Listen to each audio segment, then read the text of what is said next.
नमस्कार दोस्तों। आज हम आपको समय से पहले जो लोग मर जाते हैं उनकी दास्तान सुनाते हैं। समय से पहले मृत्यु, जिसे आमतौर पर अकाल मृत्यु कहा जाता है, एक गूढ़ और रहस्यमय विषय है। यह हमारे जीवन और आत्मा के रहस्यों को उजागर करता है।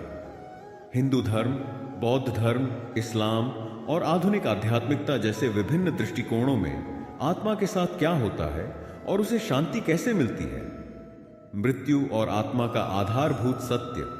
मृत्यु का अर्थ है शरीर का अंत, लेकिन आत्मा अमर और शाश्वत है। हिंदू धर्म के गीता में श्री कृष्ण कहते हैं, न जायते म्रियते व कदाचित, नायं भूत्वा भविता व न भूयः। आत्मा का न जन्म होता है न मृत्यु, यह केवल शरीर बदलती है। जब किसी की मृत्यु समय से पहले होती है तो वह आत्मा के जीवन चक्र में रुकावट का कारण बनती है। यह रुकावट आत्मा को न केवल सांसारिक बल्कि आध्यात्मिक रूप से भी प्रभावित करती है। अकाल मृत्यु के संभावित कारण। अकाल मृत्यु के कई कारण हो सकते हैं। दुर्घटना, अचानक घटी घटनाएं, आत्महत्या, यह जीवन चक्र को सबसे अधिक बाधित करने वाली मानी जाती है। हत्या, जब किसी का जीवन जबरदस्ती छीना जाए। प्राकृतिक आपदाएं जैसे भूकंप, बाढ़, आग। इन परिस्थितियों में आत्मा अधूरे कार्यों और इच्छाओं के साथ इस संसार को छोड़ देती है, जिससे उसे शांति और मोक्ष प्राप्त करने में बाधा होती है। आत्मा का यमलोक और कर्मों के आधार पर निर्णय। हिंदू दृष्टिकोण। हिंदू धर्म के अनुसार मृत्यु के बाद आत्मा यमलोक जाती है, जहां यमराज उसके कर्मों का लेखा जोखा करते हैं। सात्विक आत्माएं, जिन्हें अपने अच्छे कर्मों के कारण शांति मिलती है। राजसिक आत्माएं, जो सांसारिक इच्छाओं और भोगों में उलझी रहती है।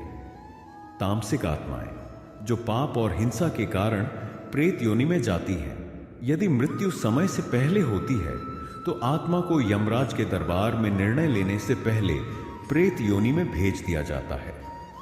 प्रेत योनि में आत्मा भटकती रहती है। उसे मोक्ष प्राप्त करने के लिए श्राद्ध, तर्पण और अन्य धार्मिक अनुष्ठानों की आवश्यकता होती है। भटकती आत्मा का अनुभव लोक कथाओं और रहस्यवाद में। अकाल मृत्यु से जुड़ी आत्माएं अक्सर भटकने वाली मानी जाती हैं। भूत प्रेत की कहानियां। भारतीय संस्कृति में कहा जाता है कि भटकती आत्माएं अक्सर उन स्थानों पर रहती हैं जहां उनकी मृत्यु हुई। संकेत: अचानक ठंड लगना, सपना आना, अप्राकृतिक घटनाएं। ये आत्माएं अपनी पीड़ा व्यक्त करने के लिए जीवित लोगों से संपर्क करने की कोशिश करती हैं। पुनर्जन्म में बाधा। पुनर्जन्म का सिद्धांत। हिंदू धर्म के पुनर्जन्म सिद्धांत के अनुसार आत्मा जब तक अपने कर्मों से मुक्त नहीं होती, वह जन्म मरण के चक्र में बंधी रहती है। अकाल मृत्यु के बाद आत्मा का पुनर्जन्म बाधित हो सकता है। कारण: अधूरी इच्छाएं और कर्तव्य। उपचार: श्राद्ध कर्म, पूजा और महामृत्युंजय मंत्र का जाप। बौद्ध धर्म का दृष्टिकोण। बौद्ध धर्म में मृत्यु के बाद आत्मा बर्दो, मध्य अवस्था में जाती है। बर्दो की अवधारणा: यह आत्मा के लिए एक संक्रमण काल है। यदि आत्मा की मृत्यु अचानक हो तो उसे भटकाव का सामना करना पड़ता है।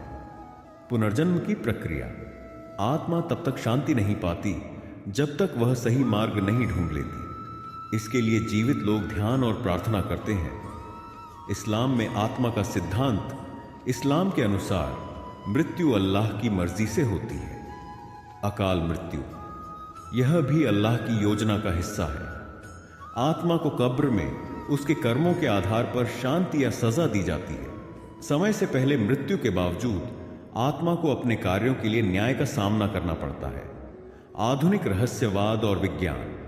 आधुनिक विज्ञान और आध्यात्मिकता आत्मा को ऊर्जा के रूप में देखते हैं। ऊर्जा सिद्धांत: मृत्यु के बाद आत्मा की ऊर्जा वातावरण में विलीन हो जाती है। आधुनिक माध्यम: कुछ लोग दावा करते हैं कि वे आत्माओं से संपर्क कर सकते हैं। यह उन आत्माओं के लिए मददगार हो सकता है जो इस संसार में फंसी हुई है। अकाल मृत्यु से आत्मा को शांति दिलाने के उपाय। हिंदू धर्म में उपाय: श्राद्ध और तर्पण करना, पवित्र नदियों में स्नान करना, महामृत्युंजय मंत्र का जाप। बौद्ध धर्म में उपाय: ध्यान और प्रार्थना, पुण्य कर्म करना, आधुनिक उपाय, सकारात्मक ऊर्जा के लिए प्रार्थना, जरूरतमंदों की सहायता।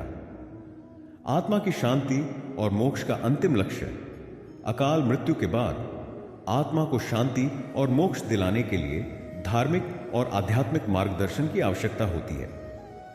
यह हमें सिखाता है कि जीवन अनमोल है और हमें इसे सकारात्मक और पुण्य कर्मों में व्यतीत करना चाहिए।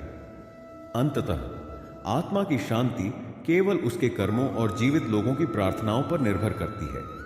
इसीलिए धर्म और परंपराओं के माध्यम से आत्मा को सही दिशा देने का प्रयास किया जाता है। आशा करते हैं कि आपको हमारा यह ज्ञानवर्धक वीडियो पसंद आया होगा। वीडियो को लाइक, शेयर करें। आपका दिन शुभ हो। धन्यवाद।